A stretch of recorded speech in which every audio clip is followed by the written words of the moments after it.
बिस्मिल्लाहिर्रहमानिर्रहीम। अस्सलाम वालेकुम नाज़रीन। आज की वीडियो भी तालिब इल्मों के लिए है। इंटर की सतह पर एक सवाल आता है दरख्वास्त का। फ़र्ज़ करते हैं सवाल आता है प्रिंसिपल के नाम फ़ीस मुआफ़ी की दरख्वास्त लिखें। तो आप लिखेंगे बख़िदमत प्रिंसिपल साहब गवर्नमेंट कॉलेज। नाम चूँकि इदारे का हज़फ रखते हैं बोर्ड के पेपर्स में, तो यहाँ पर हमने लिख दिया अलिफ बे जीम। उन्वान आपके सवाल में छुपा होता है, यहाँ पर है फ़ीस मुआफ़ी का, तो आपने उन्वान लिखना होगा दरख्वास्त बराए फ़ीस मुआफ़ी जनाब आली। और उसके बाद जो उसका उन्वान के तहत आपने नफ्स मज़मून लिखा, फिर इसको ख़त्म करेंगे। आपकी यहाँ नवाजिश होगी अल आरिज़, और यहाँ पर भी नाम के बजाय आप अलिफ बे जीम लिखें कि बोर्ड के पेपर्स में नाम या रोल नंबर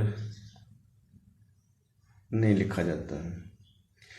फिर आप इसी सत्र में जाएंगे दाएं तरफ, और मोरखा लिखने के बाद दो ये डॉट्स डालेंगे, फिर लिखेंगे तारीख़, और 18 जून है तो 2022 ईस्वी।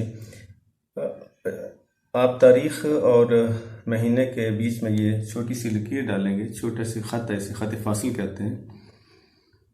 और उसके बाद सन लिखने के बाद ईस्वी लिखेंगे। और याद रखें कि दीगर तमाम तरीके जो आप तारीख़ लिखते हैं उनके आपको नंबर नहीं मिलते। इनमें से ना हर एक हिस्से का एक नंबर मुख्तस है। अगर हम इसको वज़ाहत के साथ बयान करना चाहें तो इस हिस्से का एक नंबर है, और उन्वान का एक नंबर है। जनाब आली, यहाँ बच्चे छोटी सी लकीर नहीं डालते इजाफत की, फिर भी नंबर इनका कट जाता है। एक नंबर यहाँ से मिलेगा, गोया 1 2 3 नंबर आपको यहाँ से मिलेंगे। फिर अल आरिज़ लिखेंगे तो एक नंबर आपको यहाँ से मिलेगा। इसी तरह के तरीके से अल आरिज़ लिख सकते हैं, दरख्वास्त गुज़ार भी लिख सकते हैं, और एक नंबर आपको मिलेगा इस हिस्से का।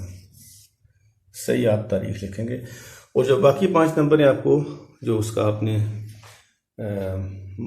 मज़मून लिखा, नफ्स मज़मून लिखा, अपनी तफसील के साथ बताया कि कौन सी वजूहात हैं जिनकी वजह से आप फ़ीस नहीं दे सकते, और कौन सी आप में खूबी है कि जिस वजह से आपकी फ़ीस को मुआफ़ किया जाए, वो आप यहाँ पर लिखें। इल्तमास करें कि मेरा ये मामला हल किया जाए।